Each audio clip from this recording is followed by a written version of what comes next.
Hello everyone, my name is Rick Passek, the Fly Fish Fanatic, and welcome to my tying bench. Today, tiny little buzzer pattern. Been using this one for some time now. Super simple. Very, like, it's not like a lot of the buzzers out there that, or chironomids out there that got like multiple things. It is very basic, but works like a hot damn. I saw this tied many years ago, but I saw it lately from Mac Flies. Go check them out. Great tire, especially when it comes to buzzers and things like that. Phenomenal. But yeah, this is just a straight black with an orange hotspot. Really simple, really effective. All right, hope you guys enjoy it. Let's get tying. So in the vise today we have a Hends BL 550. It's one of my favorite chironomid hooks. I know I'm a pro team with Arex, but I find this hook, I just love the shape for chironomids. So it's primarily what I use for chironomids is the Hends BL 550 and the 554 as well. So for the body, it's just going to be straight black NanoSilk from Semperfli.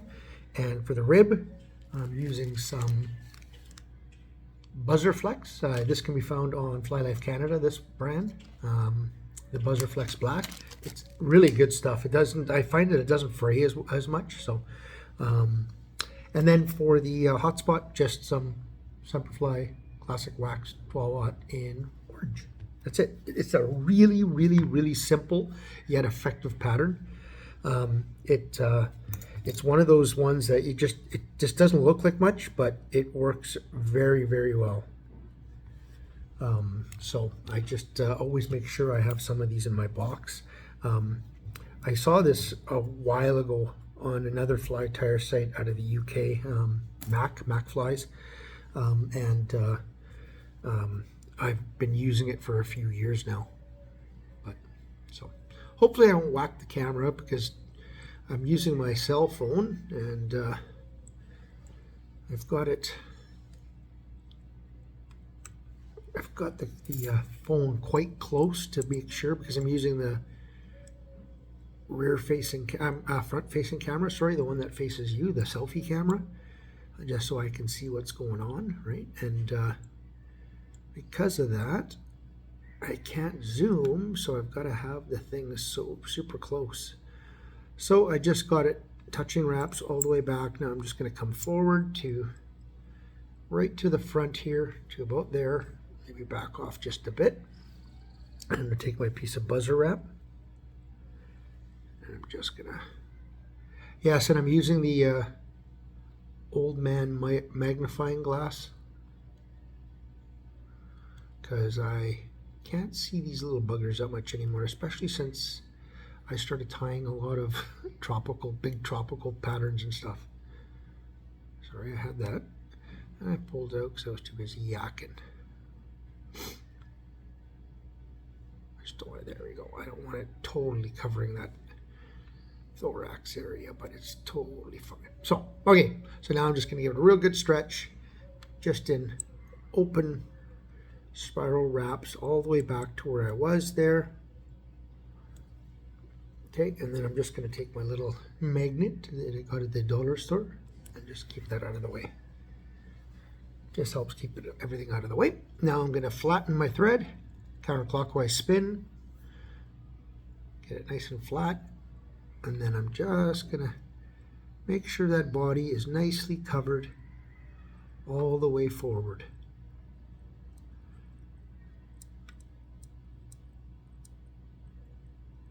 Okay, now this is the key. Give this a really good twist, and every time you go around you have to twist it again. Don't let it go though, like I just did. Yeah, really good twist. Try not to let it go. Okay, now I'm just going to go around. Give it a twist every time you go around, otherwise it'll end up flattening. and you don't really want that. So you want that to be a rib, right? So just twist it every time you go around.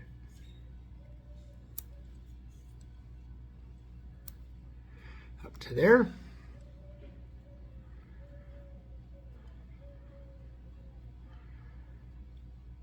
Just making sure I've got this tied right in all the way. These stretch wraps, any of these buzzer wrap, stretch wrap, whatever brand, it doesn't matter what brand, are terrible for pulling back in after you've cut them. So you got to make sure they're tied in really well. It's just the way it is, right? So now I'm just gonna, right up front here, I'm gonna build up myself half of this thorax section. I'm gonna build up a bulge, just half, leaving that little space between the black there and the rib. So that's about good. Okay, now I'm going to take my whip finisher, just give it a 3/4 turn whip finish. This whole thing gets coated anyway, so these are the new super fine point from Renomed. Awesome. Yeah, so now I take the fluorescent, and I'm just going to go right behind that bulge that I built up to the first rib.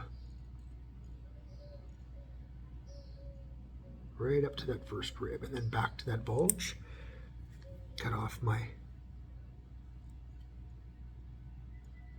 excess. Just build that up to be about the same thickness as that black piece that you, so about like that. You don't know you need as many wraps because this stuff's a little bit thicker than the NanoSilk. It is 12/0, but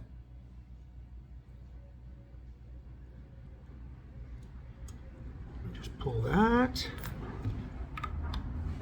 Don't pull too hard because again, it is only 12/0, right? If there's any little frays like I can see there, I'm just going to hit it with my lighter just real quick. Don't want to hit it much because that buzzer flex will burn. So that's the fly. Now I'm just going to coat it. A real thin coat of some Gulf Thinman, but as thin of a coat as I can. I want those ribs to stick out a little bit, right? So actually just start at the head, at the thorax. Just give that a little bit, and I can pull that back. The effect this gives is it's pretty awesome. You know, when you just put a thin coat on. I've been tying so many big flies, tropical flies, for down here in Mexico that I've got so much craft fur and all that other fluff everywhere, even though I've been vacuuming like crazy. But oh, hopefully you guys don't hear that in the background. It's Mexico, and every once in a while, we're living in a residential area, but every once in a while you get a vehicle coming by with a loudspeaker talking about, oh, I'm selling water, I'm selling, you know, aguacate, avocados, that kind of stuff. So I just heard that dun dun dun dun dun dun dun, dun, which is one of them coming. So I just do like I said, a really thin coat here.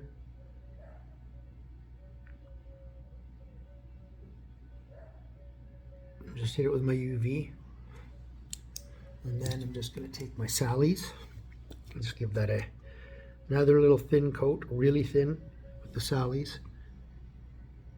It'll fill some of those gaps, and I'll wipe it off because I don't, like, again, I don't want a smooth finish on this one, right? So I'll just go in with my finger and just wipe off some of that, just so I end up with a little bit of that's rough finish. And that's it. That's the fly. See if I can zoom in with this a bit. You know, I don't know if I can. No, I can't. That's okay. That's about as close as I'll get for you guys. But yeah, that's it. It's a super simple little buzzer pattern. It's super effective. It's been around for a while. But again, super simple. Just a little bit of that bumpy rib and that orange hotspot. I have them in my box exactly the same as this, with an orange hotspot, a green hotspot, and another color do I? Oh, pink hotspot. But the green and the orange seem to be the ones that work really well. So, alrighty. Hope you guys enjoyed that one. If you did, give her a thumbs up. If you've subscribed, awesome. If you haven't, why not? No, kidding. If you haven't, please consider doing so. And we'll see you guys on the next tying video. Tie lines, everyone.